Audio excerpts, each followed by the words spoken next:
Terus mati sudah? Sudah ready ya? Ready, lanjut. Oke, baik, selamat malam. Salam sejahtera untuk kita semua. Shalom, salve, assalamualaikum warahmatullahi wabarakatuh. Om Swastiastu, Namo Buddhaya, salam kebajikan, salam sehat. Malam hari ini kami pemuda-pemudi NTT ini tergabung dari Om Krisyanto Oni. Ini adalah ketua geng Solo, bahkan juga pemilik akun channel KYO TV ya. Dan juga ini Om Siwa Go Channel, dan juga Om Narki Hari dari ketua Garda Tribal X Plobamora, dan saya sendiri Ebenezer. Malam hari ini kami akan berbincang-bincang mengenai polemik yang terjadi di Kota Kupang, dari izin pembangunan masjid dan juga bergeser sampai pada konflik yang terjadi di masyarakat. Akibat dari polemik ini terjadi gangguan Kamtibmas. Hari ini kita langsung saja berjumpa beberapa narasumber. Yang pertama mungkin Om KYO bisa sapa-sapa dulu. Assalamualaikum warahmatullahi wabarakatuh. Salam sejahtera, shalom salve. Salam Plobamora satu rasa.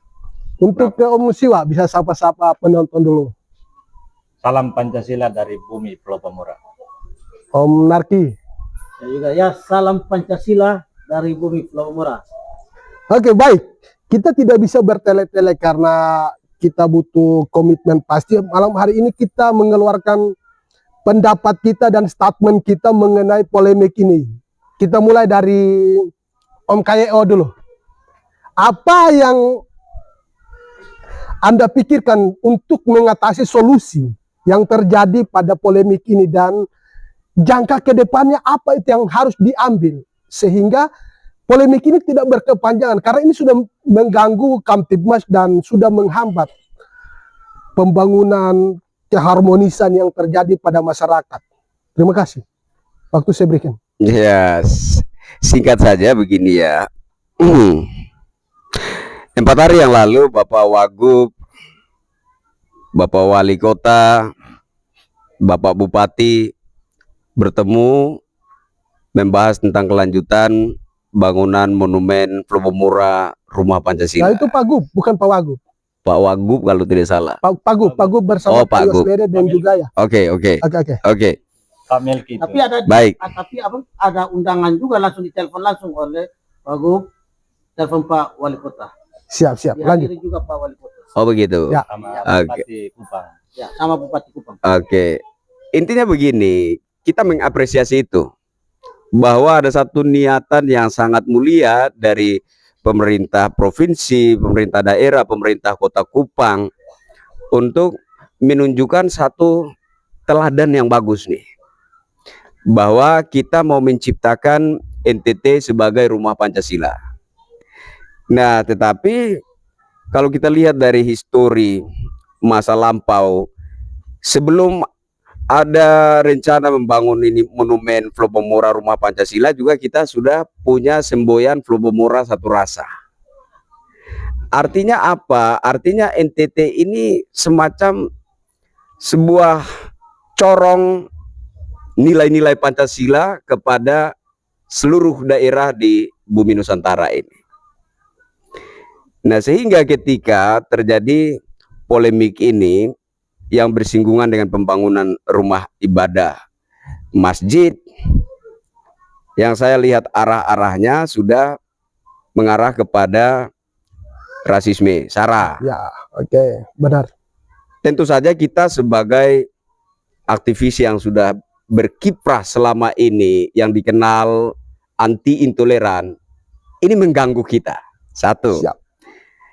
Yang kedua, saya juga melihat ini arah-arahnya semacam ingin menghancurkan reputasi Wali Kota Kupang, yang menurut amatan pribadi saya, dia termasuk yang cukup baik. Siap. Saya bukan pendukung dia tuh. Saya bukan pendukung Pak Kris Widodo, tapi menurut amatan saya, karena saya melihat beliau begitu cepat merespon keluh kesah masyarakat. Yang kita butuhkan kan itu. Ya, for the iya, father. kan? Iya. Kita nggak butuh lu asal dari mana? Lu dari langit atau dari dasar laut? Lu dari partai merah, partai biru, partai putih, atau partai setan, kita nggak butuh itu. Lu bisa merespon keluh kesah masyarakat atau tidak, kan itu yang kita butuh. Sentuhan ini. Ya. Nah, itu yang mendorong saya untuk mengapresiasi wali kota Kupang saat ini. Kalau kita bandingkan dengan kepemimpinan kota Kupang sebelumnya, ini cukup baik, bahkan bisa lebih baik dari yang sebelumnya. Sehingga ketika ada sebuah persoalan yang mengarah kepada menghancurkan reputasinya, itu mengganggu kita, harus mengganggu kita. Kita berteriak minta keadilan, kita berteriak minta perhatian pemerintah. Di saat ada sosok pemimpin yang bisa memberikan perhatian kepada masyarakat, lantas kenapa kita tidak apresiasi? Yes. Jadi kembali lagi saya tegaskan bahwa saya bukan pendukung Kris Widodo sebagai wali kota Kupang. Tapi ketika saya melihat kinerjanya bagus, responsifnya terhadap keluh kesah masyarakat, menurut saya itu sosok pemimpin yang sangat baik, cukup baik dan patut diapresiasi. Oke. Ya, itu dulu. Ya, silakan, jangan. Sekarang saya pindah, kita berbicara pada poinnya dulu. Om Siwa. Om Siwa, ini saya mau kasih satu pertanyaan Om Siwa. Di dalam polemik ini sudah terjadi antara kubu-kubu. Dan ini kita tidak bisa pungkiri lagi bahwa mungkin di kumpulan-kumpulan secara bersama-sama tidak mungkin ada 2-3 orang berkumpul selalu ini dibicarakan.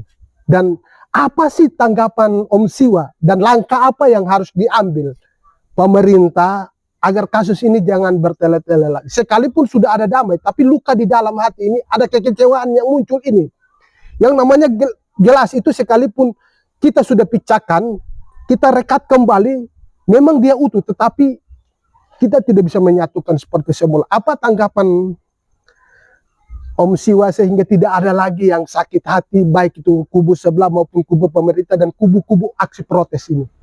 Terima kasih. Baik, kalau dari beta, untuk terkait dengan adanya kubu-kubu itu secara individu. Ya. Jadi masing-masing dengan dia punya aspirasi masing-masing. Cuman yang beta lihat, apa yang disampaikan oleh wali kota Kupang kemarin itu sudah memang betul sesuai dengan prosedurnya. Ya, SOP. Apa yang beliau sampaikan menyangkut dengan mekanisme dalam membangun rumah ibadat ini sesuai dengan apa yang ditentukan oleh undang-undang, apa yang ditentukan oleh aturan. Jadi kalau misalnya ada pihak-pihak tertentu, katakanlah media-media dengan berbagai narasi untuk menyudutkan wali kota Kupang saat ini solusi untuk kita untuk bisa mencegah itu ya kita harus bantah juga. Ya. Contoh kemarin tepatnya tadi itu beta sempat membantah satu narasi dari satu media yang mana media itu mengatakan bahwa wali kota Kupang menolak pembangunan masjid. Padahal faktanya wali kota Kupang tidak pernah mengeluarkan statement tersebut. Bahkan wakil wali kota Kupang pun tidak pernah menyampaikan statement menyangkut dengan setuju atas pembangunan masjid tersebut. Jadi ini pihak-pihak di sebelah ini memang itu atas dari individu tersendiri. Tapi kita mau tidak mau harus membantah agar masyarakat kota Kupang ini khususnya bisa paham mana yang benar, mana yang tidak benar. Dan ini kita harus luruskan. Jadi beta berharap masyarakat kota Kupang juga harus jeli dan cermat dalam menanggapi atau menyaring sebuah informasi agar tidak menjadi kerusakan antar toleransi di kota Kupang khususnya. Itu. Oke. Sekarang kita masuk Om Narki. Om Narki ini ketua Garda Tribel X Pulau Bangmora ya. Saya akan berbicara mengenai hubungan antar masyarakat, humas. Nah, sebagai seorang ketua ormas nih, Om Narki ini kita berbicara pada tupoksi Om ini. Ya. Apa langkah yang Om ambil? Karena di dalam Om punya ormas ini rata-rata tidak mungkin seagama. Nah, apa langkah yang Om bisa sikapi ketika sudah terjadi polemik seperti ini? Oke, baik. Terima kasih. Kalau langkah yang beta ambil, tentu beta beberapa hari beta turun ke lokasi karena beta lihat sudah ada viral di media sosial tentang pembangunan masjid yang berada di Liba. Jadi beta ditelepon oleh beta punya anggota, bilang paket itu ada insiden sedikit masalah pembangunan masjid. Kita bilang oke, di mana? Anak-anak dong yang tahu di beta. Jadi beta turun langsung ke lokasinya. Turun sampai lokasi itu memang ada beberapa teman itu saling kenal. Tapi beta sampai situ beta diam, beta pikir beta acu lah, beta prinsip beta bawa. Kita sedang mencari tahu siapa salah siapa benar. Beta turun lokasi, beta pantau lihat dulu. Nah di situ sempat beta juga berpikir bahwa bersaudara dong ini gimana ya? Salah kaprah lah begitu. Nah kalau masalah izin pembangunan itu semua beta mengharapkan supaya ketemu bersaudara semua di aturan masalah itu lepaskan aja pemerintah yang urus. Iya. Kalau ketemu masyarakat ini kan ketemu sudah lihat bahwa pernyataan sikap dari Pak Wali Kota itu saya sempat juga ada warga di setempat itu pergi mengadu di Pak Wali Kota. Kalau ya pergi mengadu di Pak Wali Kota bilang mengadu tentang apa surat menyurat itu izin membangun. Kan zamannya itu kan bukan zaman Pak Wali Kota sementara membangun itu. Iya. Ya. Jadi Pak Wali Kota masih sempat berbicara bahwa nanti dia periksa dulu apakah sudah ada surat-surat atau tidak. Nah sementara itu framing lagi dari satu media itu yaitu framing media Lika-Liku itu. Nah di situ katong sempat ada heboh, jadi kita turun saja, kita ambil pusing dulu, kita lihat kebenarannya sampai di mana. Nah kita turun itu faktanya itu tidak sama seperti yang tercantum di media sosial itu. Jadi beta sebagai ketua Ormas Garda TPX, beta menyesal. Kenapa beta punya bersaudara semua pemuda-pemudi ini, kita sebenarnya kan ke Kota Kupang ini sangat toleransi tinggi umat beragama. Tidak ada pernah terjadi hal-hal yang seperti ini. Jadi beta harap bersaudara dong yang ini, yang para ormas-ormas yang ada di Kota Kupang, mari kita menyatukan diri, kita membangun sudah silaturahmi sesama umat beragama. Yang kita ambil terjadi yang di luar sana. Begitu beta mau. Itu kan contoh yang tidak baik di sana. Mari kita kembali ke kita punya diri sendiri, membangun Kota Kupang ini.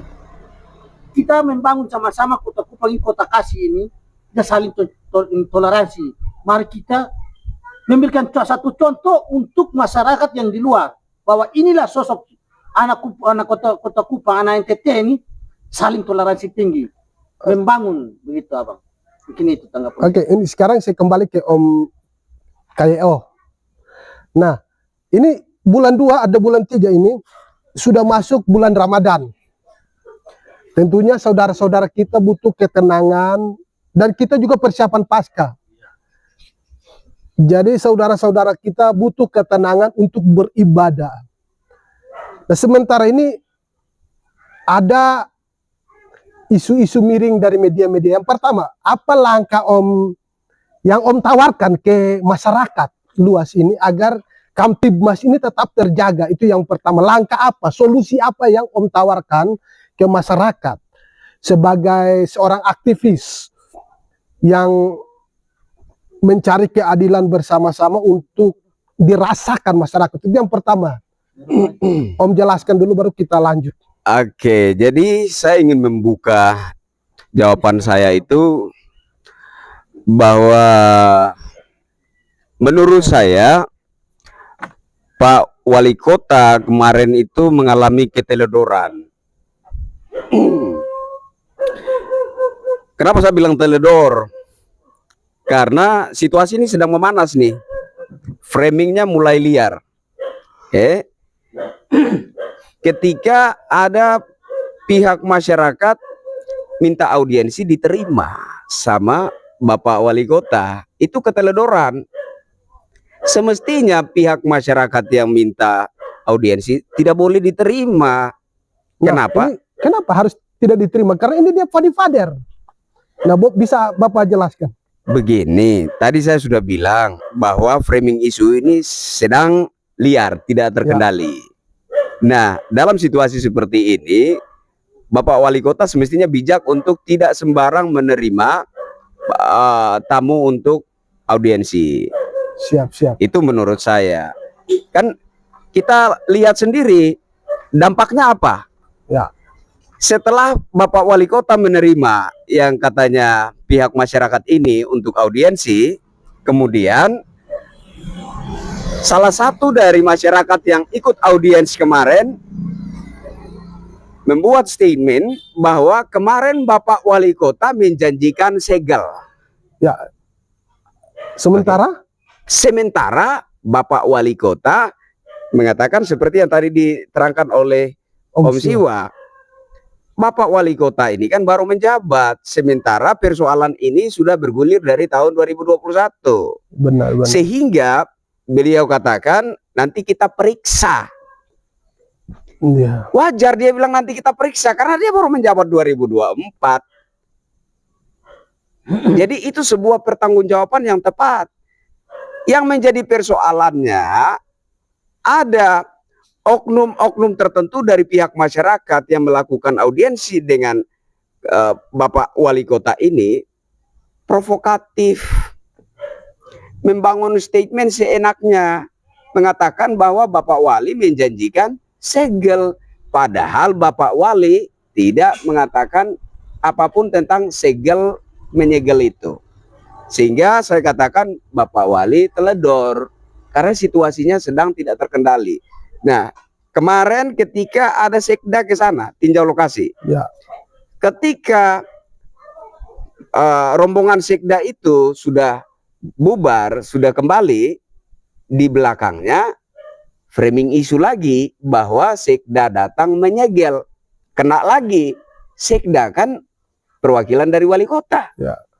Nah gini, apa langkah yang Om KYO tawarkan sehingga solusi ini bisa berakhir ini? Begini, Masyarakat yang manuver seperti ini harus dibasmi ini. Begini, yang pertama, ini yang menjadi dasar penolakan, dasar keberatan adanya pembangunan masjid di situ adalah penolakan masyarakat, adalah izin katanya, Ya, perizinannya berarti tidak. kita bukan berbicara, masyarakat harus tahu yang dibicarakan hari ini konsepnya pada izin. Bukan pada ibadahnya. Ya. Izin. Kalau ibadah itu hak setiap warga negara. Lanjut. Yang kita bicarakan di sini adalah izin bangunan, bangunan apapun itulah. Nah, yang saat ini kita bicarakan adalah izin bangunan rumah ibadah masjid, begitu. Kalau kita bicara tentang perizinan, ini bukan ranah masyarakat. Kita harus sepakat di situ. Izin bukan ranah masyarakat. Kalau betul bahwa polemik ini dipicu oleh tidak adanya izin, maka ini adalah ranah. Ini adalah tanggung jawabnya pemerintah. Tupok. Ya, jadi saya punya 3 pertanyaan nih terkait izin ini. Apakah izin ini tidak ada, belum ada, ataukah ada satu kepentingan yang sengaja menghambat sehingga izin ini tidak ada? Benar. Tapi kalau kita melihat bahwa persoalan ini telah bergulir dari tahun 2021, menurut bacaan saya ada kepentingan di balik persoalan ini yang menghambat izinnya diterbitkan. Entah apa tujuannya, samar-samar kita melihat seperti yang tadi sudah saya singgung, bahwa tujuannya adalah menjatuhkan reputasi kredibilitas wali kota. Berarti selama ini polemik yang berlanjut ini hanya tujuannya, sasarannya pada wali kota terpilih ini. Iya. Dan wali kota sekarang ini. Kira-kira begitu. Kita tidak tahu yang di atasnya bagaimana. Saya selesaikan jawaban saya. Jadi saya mohon kepada saudara dong di Kupang bahwa kalau ini benar-benar dipicu oleh persoalan izin, jangan kita ikut-ikutan provokasi. Itu ranah pemerintah. Dan saya juga ingin mengkritisi aparat nih.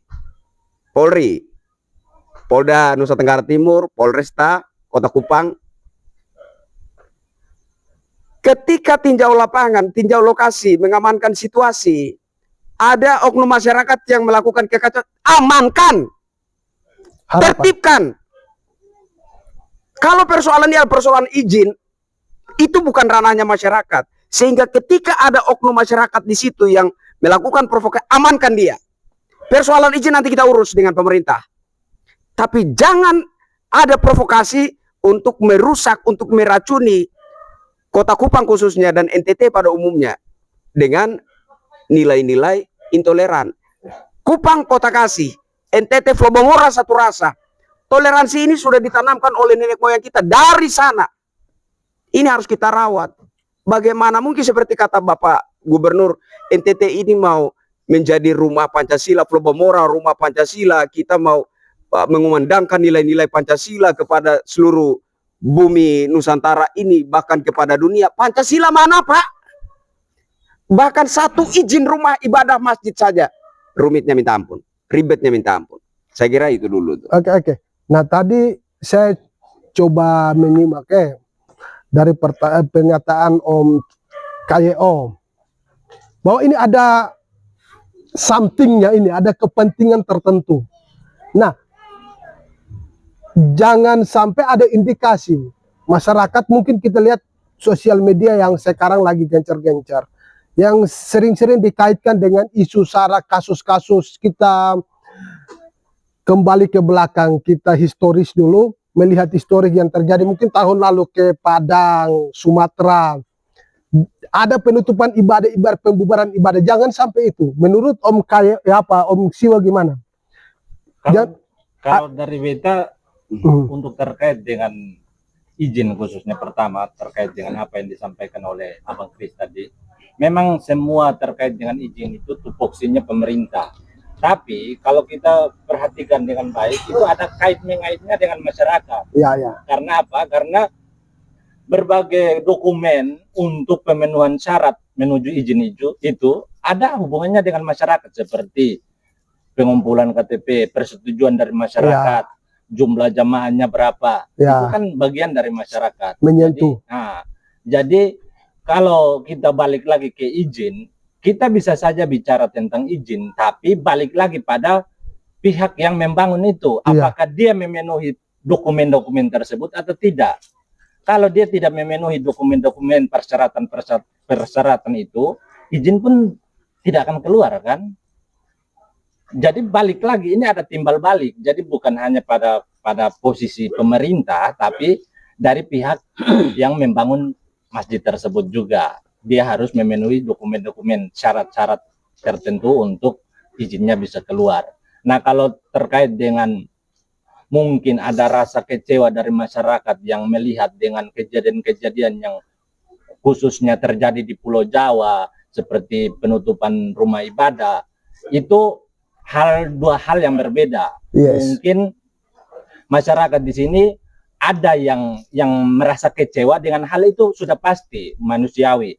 Cuman kalau misalnya yang pihak panitia pembangunan itu memenuhi syarat-syarat dan izinnya dikeluarkan dari pemerintah, maka masyarakat yang meskipun kecewa dengan kejadian di Pulau Jawa pun akan menerima pembangunan masjid tersebut.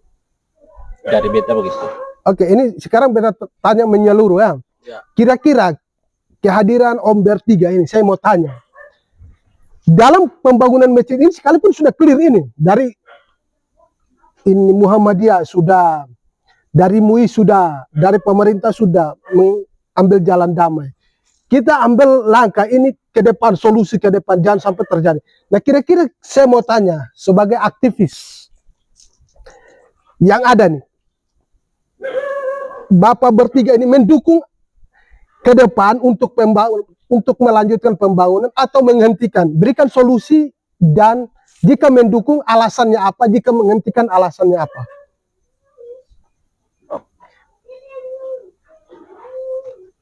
Saya dulu atau Abang dulu? Iya, silakan.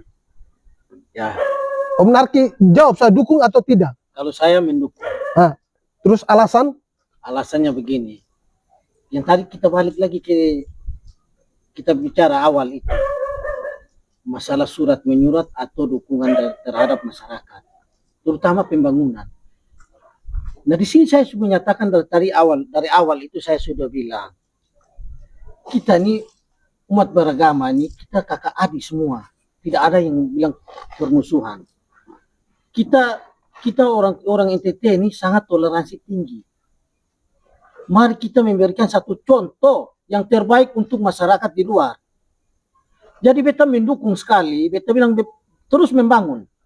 Dan tidak ada larangan untuk membangun masjid atau maupun gereja. Kalau surat-surat sudah lengkap, Silakan bangun. ya, Oke, silakan membangun, tidak ada larangan. Om Siwa. Kalau dari beta tergantung dari pihak yang yayasan itu. Kalau misalnya dia tidak memenuhi dokumen-dokumen tersebut, ya semua balik dari dia. Kalau dia memenuhi semua, ya kita harus dukung untuk membangun masjid tersebut. Kalau misalnya kendalanya cuma satu, yaitu tidak mendapatkan persetujuan dari masyarakat, maka beta sebagai pegiat media sosial akan membantu dengan memberikan sosialisasi ke masyarakat itu untuk mendapatkan pemahaman agar memberikan ruang bagi saudara yang muslim itu untuk dapat membangun tempat ibadat tersebut. Om Kayo. Oke, saya atas nama toleransi, atas nama Flobomora Rumah Pancasila, Flobomora Satu Rasa, saya mendukung. Itu dulu poinnya. Nah, saya tanggapi sedikit tadi yang Kakak Siwa bilang, nanti berikutnya baru saya kasih alasan saya. Jadi tadi Kakak Siwa menyinggung tentang syarat-syarat itu, salah satu syarat adalah dukungan masyarakat. Oke. Nah, itu merujuk kepada keputusan 3 Menteri, SKB 3 Menteri. Ya. Begitu. Oke. Nah, surat keputusan 3 Menteri ini juga sampai sekarang masih menjadi polemik. Kita protes karena bagaimana kita tahu nih ada sentimen SARA nih. Negara kita ini rentan diusik dengan sentimen SARA, kan begitu. Nah, misalkan jangankan masjid, bos. Di situ ada gereja Betel. Di sini Kemah Injil polemik, bos. Polemik. Di situ ada gereja Katolik. Di sini Gemit Beri polemik. Jadi kita jangan langsung antara Kristen dengan Muslim jaraknya masih terlalu jauh. Kristen dengan Kristen saja, satu iman, satu Tuhan, gerejanya beda, organisasi polemik. Ya, jadi kita lihat di situ. Artinya apa? Artinya sentimen rasisme ini nyata. Nah, sehingga bagaimana menjaga itu, saya pikir kita harus kembali kepada semboyan Flobomora Satu Rasa. Kita harus kembali kepada Flobomora Rumah Pancasila atas nama toleransi, bahwa kita negara Indonesia berbineka tunggal ika, kita harus kembali ke situ. Jadi tadi yang Kakak Siwa singgung tentang SKB 3 Menteri, bahwa persetujuan dari masyarakat sebagai salah satu syarat, menurut saya itu harus mendapat perhatian serius dari pemerintah dan kementerian-kementerian terkait itu, bahwa itu sebaiknya dianulir itu, untuk supaya ketika terjadi penolakan pembangunan rumah ibadah seperti ini jangan terlalu ruwet lah, jangan terlalu ribet, jangan terlalu ribet. Sudah peraturan dari pemerintah saja, peraturan dari undang-undang saja cukup. Jangan pakai persetujuan dari masyarakat diwakili oleh pemerintah kampung, kayak kira-kira dijelaskan seperti itu, kan bisa lebih sederhana. Pemerintah kampung bisa mengundang masyarakat, di situ mungkin ada dihadirkan juga para aktivis untuk melakukan sosialisasi bagaimana supaya masyarakat ini bisa menerima bahwa kita negara berbineka tunggal ika. Jadi bisa lebih sederhana prosesnya untuk memenuhi syarat administratif yang disinggung tadi. Itu beta pun tanggapan. Oke. Sekarang alasan kenapa beta mendukung.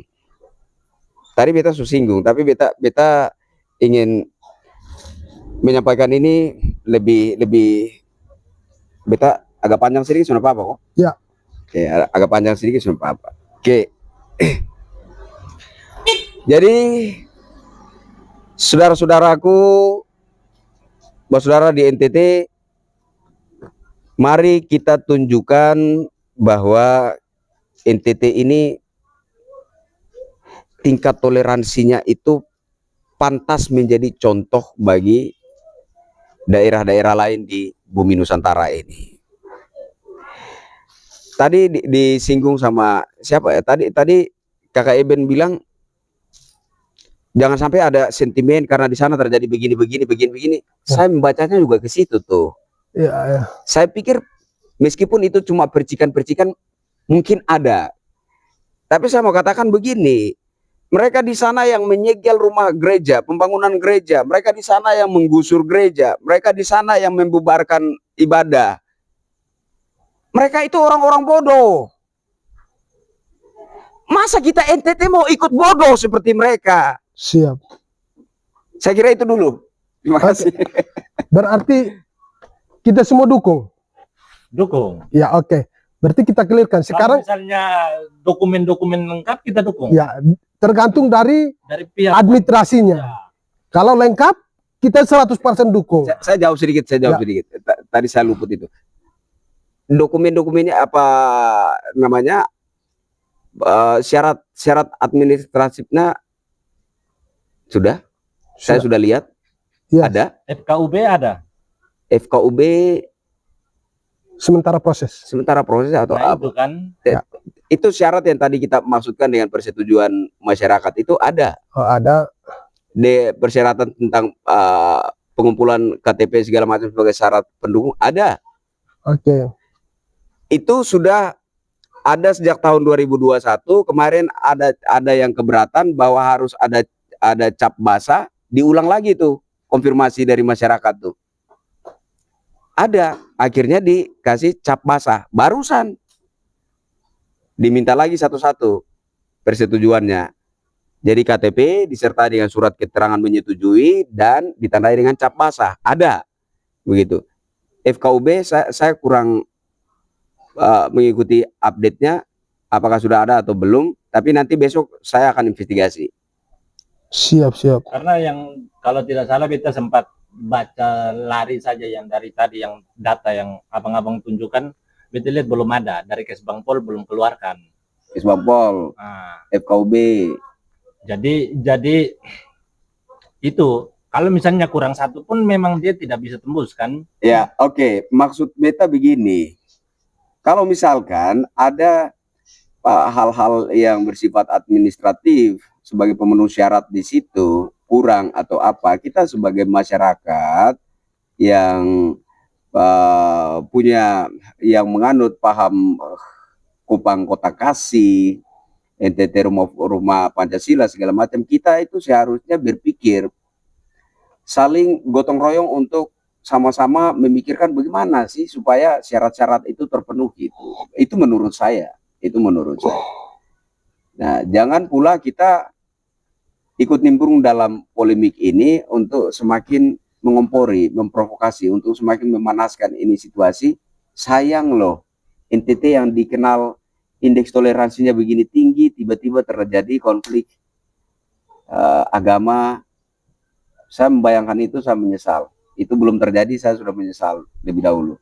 Oke, berarti Kalau ini kita boleh tambah sedikit ya, ya. silakan. Nah, ini menyangkut dengan yang tadi di kita NTT ini kan indeks toleransi tinggi. Jadi ada di ini polemik ini ada sisi positif yang kita juga harus lihat. Nah, seperti yang tadi Abang Kris sempat singgung, cukup menyayangkan tindakan dari wali kota yang menerima audiensi itu. Ini kalau beta melihatnya ada sisi positif. Kenapa beta bilang begitu? Karena satu, kita kalau lihat dari pihak yang panitia masjid itu, meskipun dia diterpa istilahnya hal duka begini, cuman dia menghadapi dengan kepala tenang, dengan kepala dingin, tidak bergerak teriak-teriak sana sini. Sebaliknya di pihak yang mengunjungi Pak Wali Kota, dia tidak teriak-teriak demo di jalan, dia datang dengan tenang. Ya. Ini juga harusnya kita mengapresiasi karena mereka datang dengan baik-baik, tujuannya baik-baik, datang tanya, Pak Wali Kota, coba perhatikan kembali berkas-berkasnya apakah sudah lengkap. Kalau misalnya tidak lengkap, tolong Pak sebagai pemimpin Kota Kupang ini ambil tindakan. Jadi ini ada sisi positif. Memang mungkin dari penerimaan audiensi itu sehingga terjadi framing dan segala macam. Tapi di situ ada sisi positifnya. ada langkahnya sisi. ini. Nah, dari Niat. kita begitu. Oke, sekarang ini sudah selesai. Kita kembali pada poin kedua. Kita pada dasarnya bahwa poin pertama kita dukung, yang kedua sekarang kita bahas apa tindakan kita aktivis yang ada. Ini kan kita aktivis bertanggung jawab juga menjaga Kamtibmas, membantu pemerintah untuk memberikan kenyamanan, ketertiban kepada masyarakat. Nah, bagaimana, apa sikap kita aktivis terhadap akun-akun palsu, media-media abal-abal yang selalu menggiring opini menyerang pemerintah, bahkan juga memberikan informasi-informasi palsu kepada masyarakat, sehingga edukasi masyarakat itu kan tidak nyambung begitu. Apa tindakan yang kita akan ambil? Mungkin kakak bertiga bisa jawab. Abang aktivis KYO. Ikut ini. Oke. Betul, Ya. kita ambil dulu ya. Oke, lanjut.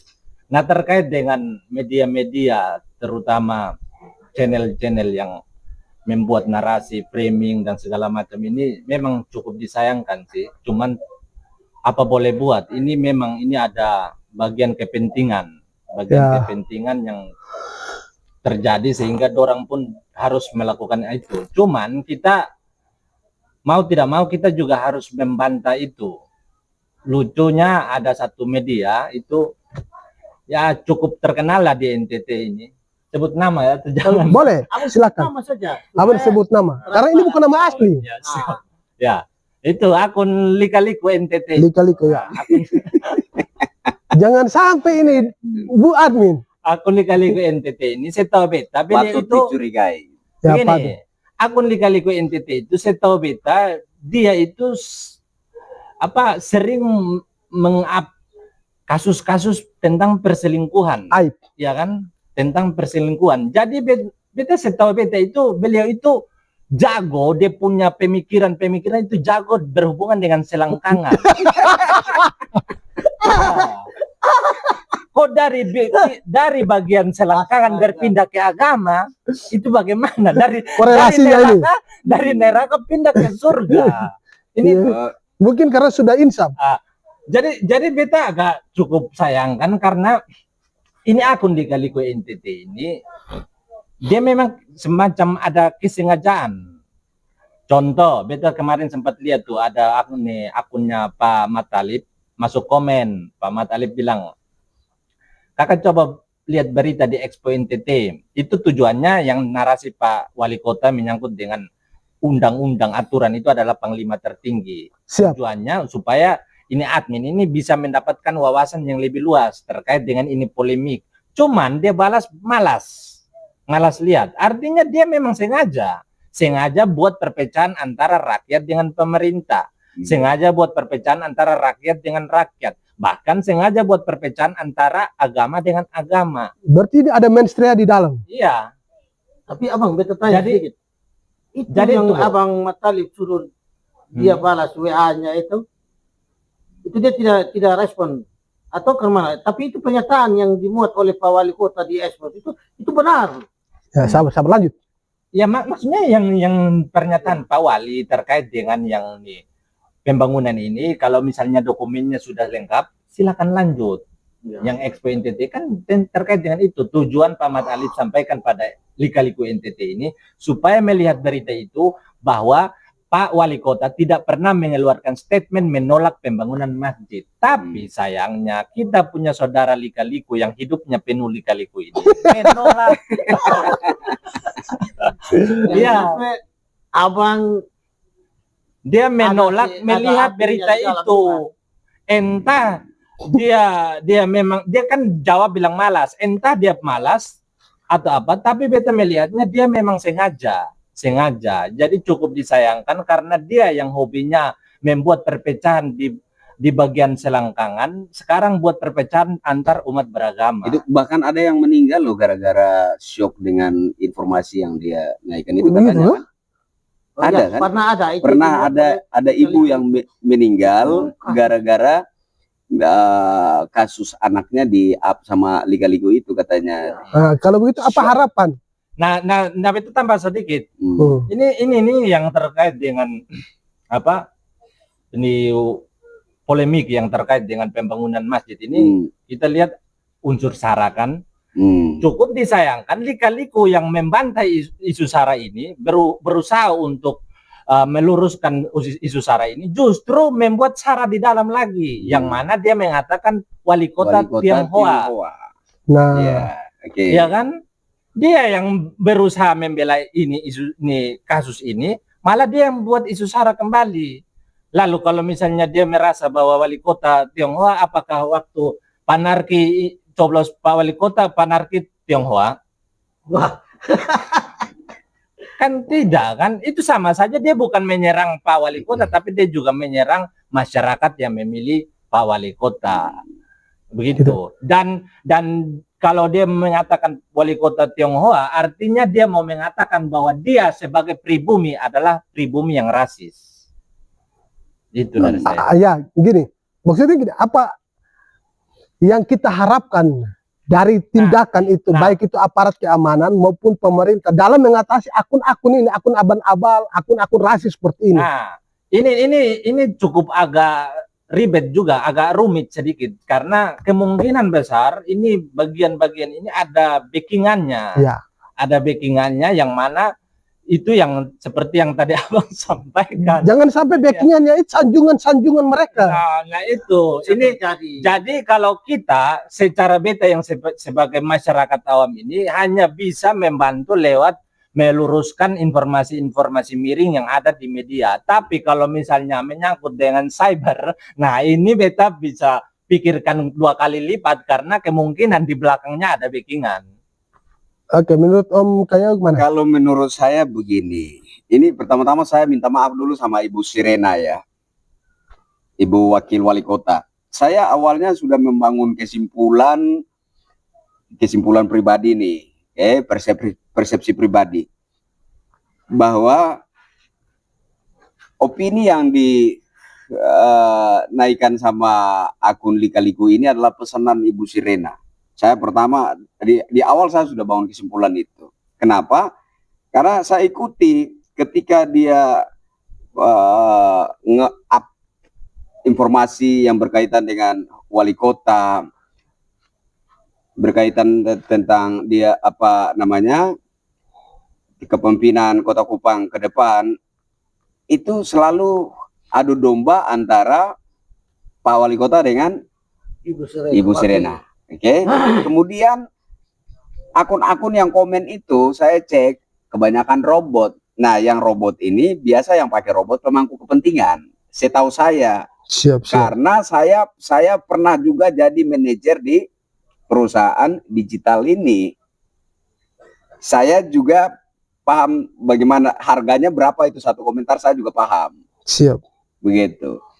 Jadi saya awalnya curiga saya sudah tajam ke arah Ibu Sirena, bahwa ini adalah pesanan Ibu Sirena, bahwa Ibu Sirena punya obsesi untuk maju wali kota di periode kepemimpinan yang akan datang, sehingga bagaimana supaya menghancurkan reputasi sebentar. Saya lihat Kakak Eben saya nafasnya. Jadi menghancurkan reputasi pemimpin Kota Kupang saat ini, supaya ke depan dia bisa punya ruang yang luas untuk bisa mencalonkan diri, dan kira-kira begitulah. Lalu ada komentar-komentar, kami dukung, kami coblos Pak Kris Widodo karena ada Ibu Sirena. Ini sudah mengarah ke, ini sepertinya duplikat dari narasi masyarakat bahwa kami pilih Prabowo karena ada Gibran, ya kan? Ya. Nah, jadi saya melihat di situ semacam ada benih-benih obsesi untuk bagaimana ke depan itu Ibu Sirena yang jadi wali kota, sehingga kecurigaan itu muncul. Tapi saya kenapa mengawali omongan saya tadi dengan permohonan maaf, karena saya melihat Ibu Sirena di klarifikasi kemarin Forkopimda, beliau katakan bahwa saya tidak pernah memberi pernyataan mendukung pembangunan masjid. Oke, artinya ada pihak ketiga yang sengaja membenturkan. Apakah itu ketua DPR? Iya kan? Ini karena di dalam itu ada 2 kubu kan, menurut postingan Lika-Liku NTT ini. Bahwa di situ ada ketua DPR mendukung Ibu Serena. Maka kalau Ibu Serena sudah ada, apakah itu ketua DPR pihak ketiganya? Nah, tadi Ibu Serena mengatakan saya tidak pernah membuat statement mendukung pembangunan masjid. Nah, bisa saja nama ketua DPR di situ juga dia hanya copot tempel aja, sama seperti nama Ibu Serena dia copot tempel. Siap. Kira-kira begitu. Jadi begini, ada pihak ketiga yang sengaja membenturkan wali kota Kupang dengan wakil wali kota Kupang supaya tidak konsentrasi bekerja, menjawab keluh kesah masyarakat kota Kupang, tetapi sibuk mengatasi polemik yang ditimbulkan oleh ini. Saya kira itu. Karena wakil wali kota tidak punya visi dan misi, kan begitu. Wakil wali kota, kalaupun dia punya gagasan pikiran, itu kan disampaikannya kepada wali kota untuk sama-sama merealisasikan itu sebagai visi bersama wali kota dan wakil wali kota. Wakil wali kota tidak bisa bekerja sendiri, tidak bisa mengeksekusi sendiri gagasan pikirannya, harus dibicarakan dulu dengan wali kotanya. Apakah wali kotanya menyetujui, apakah wali kotanya merestui atau tidak, kan kira-kira begitu. Siap.